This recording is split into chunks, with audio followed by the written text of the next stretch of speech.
Nahuli ang pagnanakaw ng isang binata sa dati niyang pinagtatrabahuhang grocery store sa Barangay Santa Lucia, Pagadian City. Makikita sa kuha ng CCTV ang isang lalaking papasok sa cashier area ng nasabing grocery. Dito na raw binuksan ng 19 na taong gulang na suspect na si Jessel Bustamante ang cabinet kung saan may mga nakatagong pera. Lalabas na sana ng cashier area si Bustamante pero bigla siyang napaatras nang mapansing papalapit ang gwardya. Pero bago pa man siya mapansin ito, nakalabas siya sa pinagtataguan at nagpanggap bilang tindero.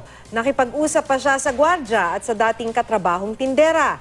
Pero para hindi mapagsuspetsahan, sinabi raw ng suspect na muli siyang nag-a-apply bilang tindero. Maya-maya pa, pasimpleng lumabas si Bustamante, tangay ang 1,000 piso. Naaresto ang suspect sa follow-up operation. Aminado naman si Bustamante sa ginawang pagnanakaw na ginawa raw niya dahil sa kalasingan.